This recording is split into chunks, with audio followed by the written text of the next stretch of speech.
Hello and I welcome you to Vigyan recharge. इस video में हम बात करेंगे लाइट इंजन की, यानी एक ऐसा इंजन जो न्यूटन चाचा के नियमों की धज्जियां उड़ाते हुए और फिजिक्स के फूफा एल्बर्ट आइंस्टाइन को प्यार से नमस्ते करते हुए लाइट की स्पीड पर चलने का दावा कर रहा है। एटलीस्ट कुछ लोगों को तो ऐसा ही लगता है। तो सबसे पहले समझेंगे समस्या को और उसके बाद समझेंगे उसके समाधान को। तो चलो बिल्कुल बेसिक से समझाता हूँ। और जिस समस्या के बारे में मैं आपको बताने जा रहा हूँ, अगर आप इस समस्या को किसी तरह से सुलझा दे तो ये दुनिया आपको मानव इतिहास का सबसे महान और शक्तिशाली इंसान बना देगी। और मैं मजाक बिल्कुल नहीं कर रहा हूँ। सब जानते हैं कि हमारी दुनिया एक दिन खत्म जरूर होगी और अगर मानव जाति को अपना भविष्य बचाना है तो हमें किसी न किसी ग्रह पर अपना ठिकाना बनाना ही पड़ेगा। चाहे वो ग्रह हमसे दूर या हमारे पास ही क्यों ना हो, कोई ना कोई ऐसा तरीका ढूंढना ही पड़ेगा जिससे हम किसी दूसरे ग्रह पर आसानी से पहुँच सकें। तो आखिर दूसरे ग्रह पर ठिकाना बनाने में सबसे बड़ी समस्या क्या है? आपको यकीन नहीं होगा कि आसान से लगने वाले इस सवाल का जवाब इतना पेचीदा है जिसे आज तक वैज्ञानिक पूरी तरह से समझ नहीं पाए हैं। तो जी सबसे बड़ी समस्या है टाइम और एनर्जी। अब ना तो हम समय को सही से समझते हैं और ना ही ऊर्जा को। पर समय और ऊर्जा कैसे समस्या हो सकते हैं? देखिए, हम स्पेस में ट्रैवल करने के लिए रॉकेट का इस्तेमाल करते हैं या फिर रॉकेट इंजन का इस्तेमाल करते हैं और हमारे पास अभी तक ऐसा कोई रॉकेट है ही नहीं जो हमें कम से कम समय में किसी दूसरे ग्रह पर भेज सके। और अब आता है सवाल कि हम अभी तक ऐसा कोई रॉकेट क्यों नहीं बना पाए जो इस समस्या को सुलझा सके। तो उसका कारण है ऊर्जा। किसी भी रॉकेट की रफ्तार उसके फ्यूल के द्वारा पैदा की जा रही ऊर्जा पर निर्भर करेगी। अब जितनी ज्यादा ऊर्जा उपलब्ध होगी उतनी ही ज्यादा रॉकेट की रफ्तार भी होगी और जितनी ज्यादा रॉकेट की रफ्तार होगी उतना ही हम कम से कम समय में ज्यादा से ज्यादा दूरी को तय कर पाएंगे। तो जी अब आता है सवाल कि हम ऊर्जा की समस्या को कैसे सुलझाएं। तो इसे सुलझाने के लिए हमारे पास दो ही तरीके हैं, मतलब मुझे दो पता है, हो सकता है इससे ज्यादा भी हो। तो उन दो तरीकों में पहला है कि क्यों ना हम ज्यादा से ज्यादा फ्यूल को भर लें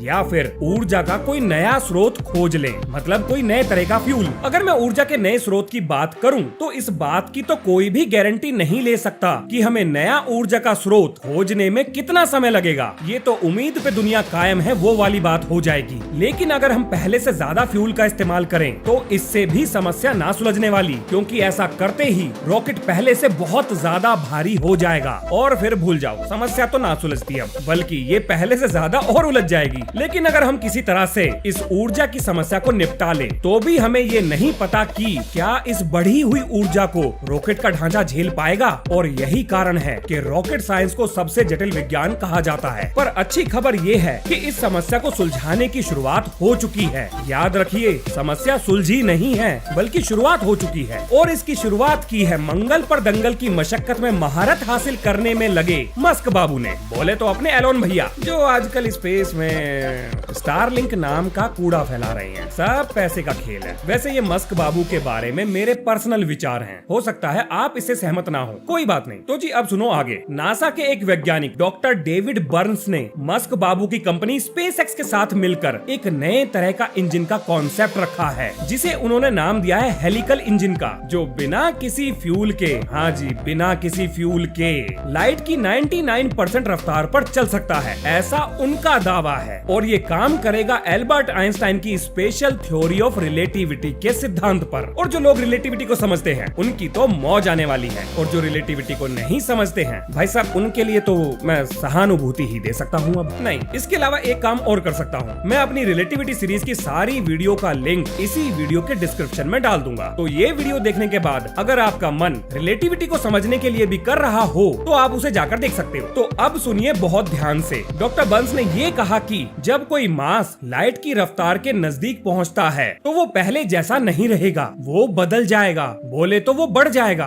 अब ये बात उन लोगों को सुनने में बिल्कुल नॉर्मल लग रही होगी जो रिलेटिविटी का स्वाद चख चुके हैं, और ये वो लोग हैं जो फिजिक्स को बहुत अच्छे से समझते हैं। लेकिन उन लोगों का क्या जिनका फिजिक्स के साथ अभी भी युद्ध विराम नहीं हुआ है? आखिर वो ये बात कैसे मान लें कि रफ्तार बढ़ने के साथ मास की वैल्यू बदलती है? अगर आप मेरे से मेरा पर्सनल पॉइंट ऑफ व्यू पूछें तो मैं पर्सनल पर्सनली डॉक्टर बर्न्स की बातों से सहमत नहीं हूँ, और ये बात मैं बहुत सोच समझ कर बोल रहा हूँ, क्योंकि हो सकता है मैं उनकी तरह रॉकेट साइंस को ना जानता हूँ या उतना ना जानता हूँ जितना वो समझते हैं, लेकिन फिजिक्स के मामले में अरे गहरे तो हम भी ना है, क्योंकि मैं फिजिक्स को भी समझता हूँ और मेरा फिजिक्स के साथ युद्ध विराम भी नहीं हुआ है। अब इस बात का क्या मतलब निकला? देखिए, सच ये है कि रफ्तार बढ़ने पर मास बदलता है, लेकिन ये भी सच है कि रफ्तार बढ़ने पर मास नहीं बदलता, बल्कि ऐसा हम कहते हैं कि मास बदल रहा है। अब आप कहोगे, हैं? इस बात का क्या मतलब निकला? मतलब कुछ भी, ये तो सुनने में ही ऊट पटांग लग रही है।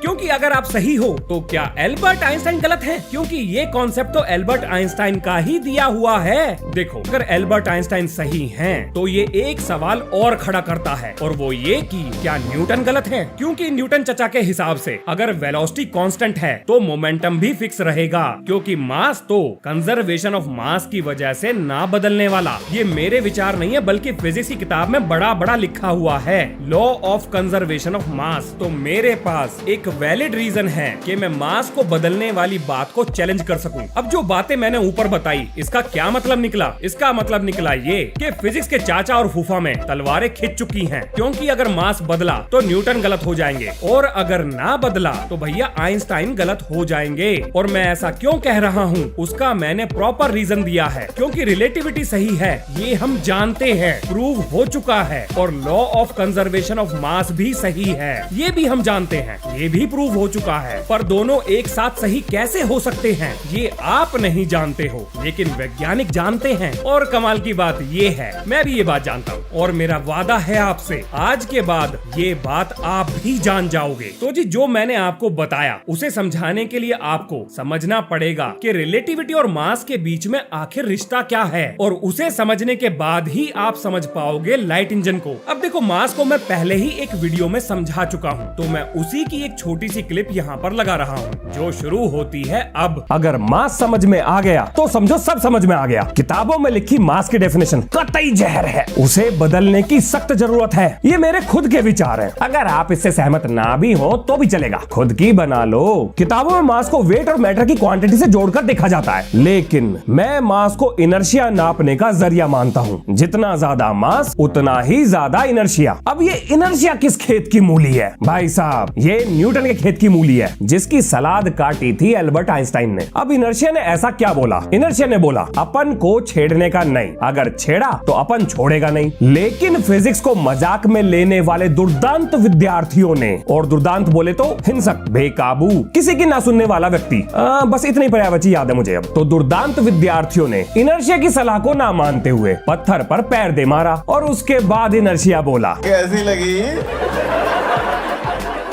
आगे स्वाद? इसके बाद इनर्शिया को सब सीरियस लेने लगे और बोले, प्रभु आप चाहते क्या हो? तो इनर्शिया बोला, बेबी को बेस पसंद हो सकता है, पर अपन को चेंज पसंद नहीं है। तो अगर मैं विश्राम की अवस्था में हूँ तो मैं विश्राम में ही रहना चाहता हूँ, यानी अगर मैं रेस्ट में हूँ तो रेस्ट में ही रहना चाहता हूँ, और अगर मैं मोशन की अवस्था में हूँ तो मैं मोशन में ही रहना चाहता हूँ। अब जैसे ही खुरापाती खोपड़ी के धनी विज्ञान के विद्यार्थियों को ये बात समझ में आई, तो वो बोले, ये बड़ा चौधरी बना फिर रहा है। और क्योंकि अब ये बात उन्हें समझ आ चुकी थी कि इनर्शिया कैसे काम करता है, तो खूंखार विद्यार्थियों ने सोचा, चलो इसकी गुद्दी रगड़ देते हैं। और वो ले आए फोर्स नाम का एक हथियार, जिसे लगा लगा कर उन्होंने बार बार रेस्ट वाले इनर्शिया को मोशन में और मोशन वाले इनर्शिया को रेस्ट में लाना शुरू कर दिया। फोर्स लगा के इनर्शिया ऑफ डायरेक्शन को भी बदला जा सकता है। अब यहाँ तक सब ठीक था, और अब बारी है दिमाग के बत्ती जलाने की। अब आपके दिमाग में आएगा एक सवाल, अब अगर इनर्शिया ऑफ रेस्ट और इनर्शिया ऑफ मोशन नाम के दो खूंखार टॉपिक फिजिक्स में हैं, तो भाई साहब मास कौन सी घुइयां छील रहा है? फिर तो मास ऑफ रेस्ट और मास ऑफ मोशन भी होना चाहिए, क्योंकि बिना मास के तो इनर्शिया ना होता। अब ये जो मास ऑफ रेस्ट है, इसे तो रेस्ट मास कहते हैं, जिसे किताबों में पूरा सम्मान मिला है। लेकिन मास ऑफ मोशन नाम की तो किताबों में कोई चीज है ही नहीं, बल्कि वैज्ञानिकों ने एक नई चीज थमा दी, और वो है रिलेटिविस्टिक मास। ओह, बहुत कंफ्यूजन है। ऐसी हरकतें कौन करता है? हमारे और आपके बीच में से निकले निकले हुए वैज्ञानिक, और कौन करेगा? वो लोग ऐसे ही उठपटांग काम करते हैं। पहले गलती से किसी चीज को बनाते हैं, फिर उसमें कमी निकलती है तो उसको सुधारने के लिए किसी और चीज को बना डालते हैं, ये सोचे समझे बिना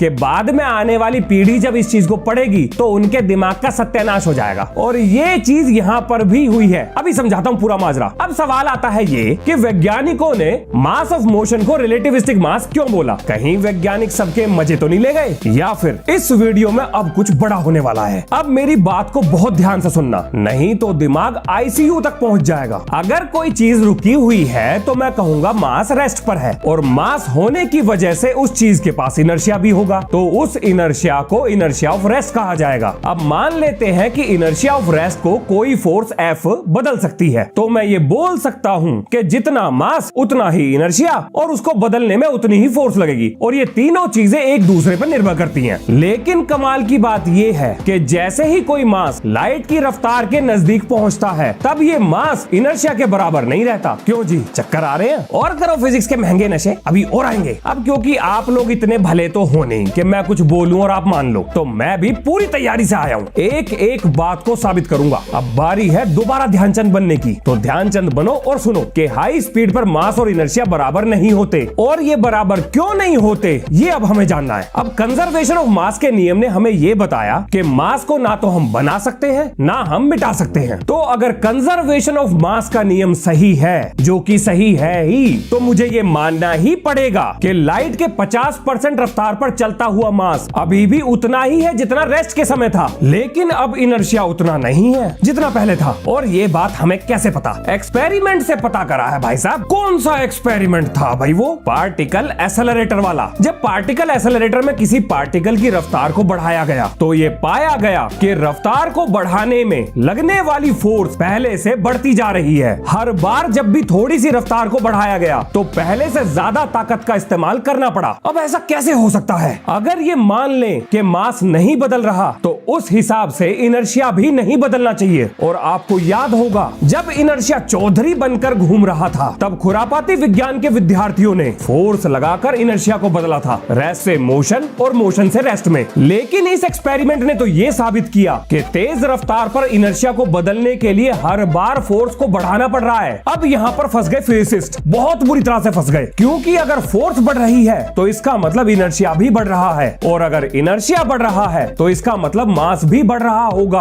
और अगर मास को बढ़ाया तो कंजर्वेशन ऑफ मास का नियम खत्म, फिनिश, चैप्टर खत्म। पर कंजर्वेशन ऑफ मास का नियम तो ये कहता है कि मास बढ़ ही नहीं सकता। ऐसे फंसे फिजिसिस्ट के दिन का चैन और रात की नींद सब हराम हो गया, क्योंकि जो आंखों से दिख रहा है उसे तो झुठलाया जा नहीं सकता, और जो दिख रहा है अगर उसे सच मान लिया तो कंजर्वेशन ऑफ मास के नियम की अर्थी उठनी पक्की थी। यानी फिजिक्स का एक ऐसा बेसिक नियम जिसके कंधों पर पूरी फिजिक्स टिकी हुई थी, उसका चैप्टर निपटाने की पूरी तैयारी हो चुकी थी। अब बदलो पूरी फिजिक्स को शुरू से। तभी कुछ अति चतुर चालाक फिजिसिस्ट सामने आए और एक सलाह दी, चलो एक काम करते हैं, ये मान लेते हैं कि तेज रफ्तार पर मास इनर्शिया के बराबर नहीं होता, और ऐसा करने पर तेज रफ्तार पर बिना मास बढ़ाए इनर्शिया बढ़ जाएगा, और इनर्शिया बढ़ा तो फोर्स बढ़ने से भी किसी को दिक्कत नहीं होगी। अरे वाह वाह, बच गई जान सबकी, चलो पार्टी करते हैं। तभी एक खूंखार फिजिसिस्ट जो कोने में खड़े होकर ये सब नौटंकी देख रहे थे, खड़े हुए और बोले, ये क्या ड्रामा लगा रखा है तुम सब लोगों ने? इनर्शिया का तो कोई फॉर्मूला होता ही नहीं है, इनर्शिया तो मास की प्रॉपर्टी है, और यहाँ पर मैं मोमेंट ऑफ इनर्शिया की बात नहीं कर रहा हूँ। तो कमेंट बॉक्स में उसका फॉर्मूला लिख लिख कर हल्ला मत काटना। अब भाई साहब वैज्ञानिकों के बीच में ऐसा सन्नाटा पसरा जैसे किसी ने उनकी दोनों किडनी छीन ली हो, और उन्हें ये बात अब पता चली हो। तब आए गिलबर्ट न्यूटन लुइस और रिचर्ड सी टोलमैन। ये दोनों वैज्ञानिक हैं, इनका नाम बेशक अजीब हो लेकिन ये दोनों कमाल के वैज्ञानिक थे। इन्होंने अपना हाथ ऊपर उठाया और बोला, अब कोई चारा नहीं है, हमें ये मानना ही पड़ेगा कि तेज रफ्तार पर मास बदलता है। और इन दोनों ने रिलेटिविस्टिक मास नाम का नया चूर्ण विज्ञान के विद्यार्थियों को थमा दिया, क्योंकि अगर ये मास को बदल देते तो कंजर्वेशन ऑफ मास के नियम का चैप्टर निपट जाता, बोले तो फिजिक्स का ही वजूद खतरे में आ जाता। अब यहाँ पर एक चीज समझ लो कि रिलेटिविस्टिक मास का मतलब ये कतई भी नहीं है कि मास असलियत में बढ़ रहा है, बल्कि तेज रफ्तार पर इनर्शिया को बदलने वाली फोर्स के बढ़ने की वजह से हम ऐसा मानते हैं कि मास बढ़ रहा है, क्योंकि इनर्शिया डायरेक्टली और इनडायरेक्टली मास पर ही निर्भर करता है। अब भाई साहब क्योंकि मार्केट में नई चीज आ चुकी थी तो इसके नखरे भी झेलने पड़ते। और अब जो मैं बताने जा रहा हूँ ये आपके होश उड़ा देगा, क्योंकि रिलेटिविस्टिक मास की एंट्री होते ही ऐसी ऐसी चीजें खतरे में पड़ी जिसे बचाने के चक्कर में फिजिसिस्ट के तोते उड़ गए। आपने मोमेंटम की ये इक्वेशन तो देखी ही होगी, 7वीं 8वीं या 9वीं क्लास की किताबों में लिखी हुई है। सबसे पहले रिलेटिविस्टिक मास ने इसी को निपटाया। रिलेटिविस्टिक मास बोला क्या क्या क्या क्या भाई, ये क्या लगा रखा है तुम सब लोगों ने?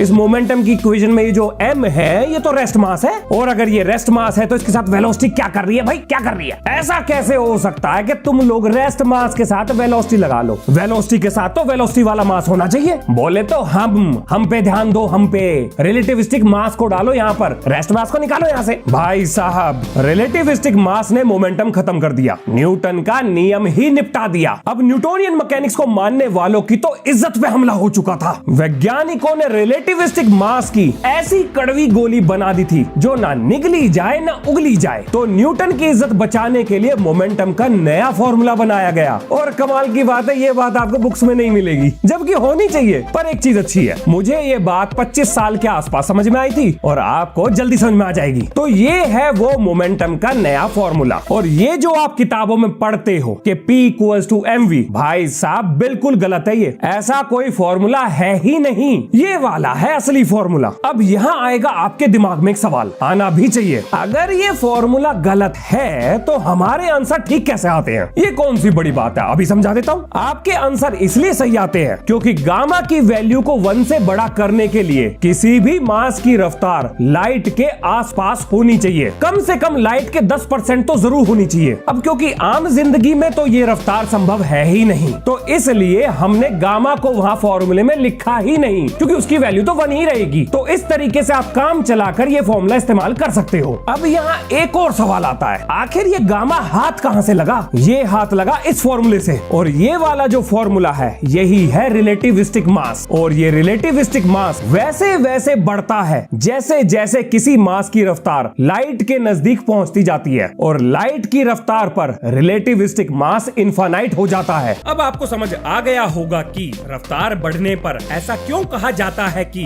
मास बढ़ रहा है, जबकि असलियत में मास नहीं बदलता। यानी चचा भी खुश और फूफा भी खुश। अब लगाते हैं इस बदलते हुए मास के कॉन्सेप्ट को लाइट इंजन पर। अगर फ्रिक्शन की गैर मौजूदगी में एक बॉक्स के अंदर मास को आगे पीछे दीवारों से टकराया जाए तो न्यूटन चचा के द्वारा दिए गए मोशन का तीसरा नियम ये कहता है कि हर एक्शन की बराबर और विपरीत प्रतिक्रिया होगी। तो उसी के हिसाब से बॉक्स रिएक्शन करेगा और वो आगे पीछे हिलना शुरू कर देगा। बात बिल्कुल सीधी सी है और बड़ी आसानी से समझ में भी आती है। और अब शुरू होता है कहानी में ट्विस्ट। लेकिन क्या हो अगर टकराने वाला मास लाइट की स्पीड के आसपास हो? तो मैं पहले ही बता देता हूँ कि हमारे पास ऐसा जुगाड़ है जिससे मास को लाइट की स्पीड के करीब ले जाया जा सकता है, और वो है पार्टिकल एक्सेलरेटर्स, जहाँ पार्टिकल नियरली लाइट के 99% रफ्तार को हासिल कर चुके हैं। तो अगर ये टकराने वाला मास लाइट की स्पीड के आसपास हो तो हम ये कह सकते हैं कि मास बदल जाएगा, यानी बढ़ जाएगा। मतलब असली वाला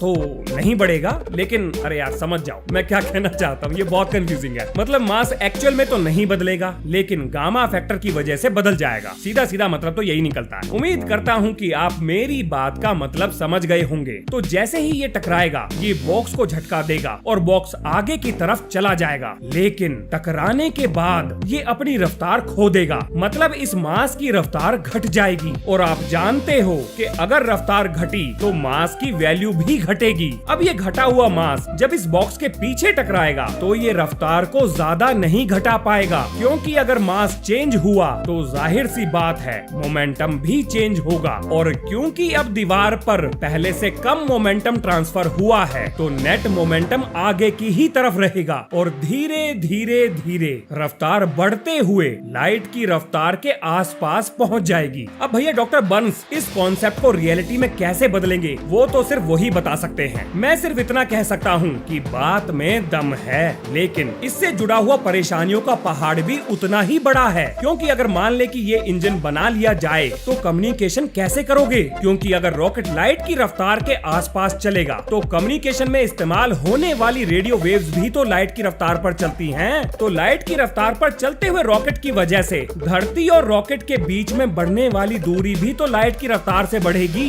इसका मतलब ये हुआ कि कम्युनिकेशन में इस्तेमाल होने वाली रेडियो वेव्स धरती तक कभी पहुंच ही नहीं पाएंगी जब तक रॉकेट रुक ना जाए या उसकी रफ्तार ना घट जाए। और दूसरी समस्या है ब्लड विजन। इतनी तेज रफ्तार पर ना तो कुछ दिखाई देगा और ना ही कुछ समझ में आएगा। हमारी आंखें और दिमाग दिखाई दे रही चीजों को प्रोसेस नहीं कर पाएगा। तो कुल मिलाकर समस्या तो बहुत है, और अगर आपके पास कोई समाधान है तो दुनिया आपके लिए पलके बिछाकर आपका इंतजार कर रही है, और आपकी कामयाबी हमारे देश की कामयाबी होगी। तो इसी नोट के साथ ये है इस वीडियो का अंत। मिलते हैं नेक्स्ट वीडियो में। जय हिंद, जय भारत।